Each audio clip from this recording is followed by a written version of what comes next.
መዝሙር ዳዊት ምዕራፍ 12 ወእግዚአብሔር ደግ ሰብ ተሳኢኑ ካብ ማእከል ደቂ ሰቡን እሙናት ጠፊኦም እዮም እሞ ኣድሕን ነፍሲ ወከፍ ምስ ብጻዩ ሓሶት ይዛረብ ብዘቀባጥር ከንፈርን ብኽልተ ልብን ይዛረቡ ኣለዉ እግዚአብሔር ንኹላተን መቀባጥርቲ ኸናፍርን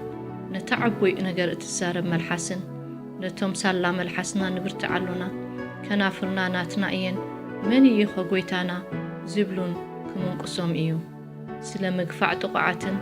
ስለ ለቕሶ መሳኪንን ሕጂ ክትንስእ ነቲ ዝናፍቖውን ምድሓን ከምጽኣሉ እየ ይብል እግዚአብሔር። ቃላት እግዚአብሔር ጽሩይ ቃላት እዩ ብመንከኽ መሬት ዝጸረየ 7 ሰዓት ተኾልዐ ብሩር እዩ ወእግዚአብሔር ክትሕልዎም ካብ ዝወለዶ እዝስ ንዘለኣለም ክትዕቅቦም ኢኻ ብልሽውነት ኣብ ማእከል ደቂ ሰብ ልዕል እንተበለ ርስያን ኣብ ኩሉ ወገን ይዞሩ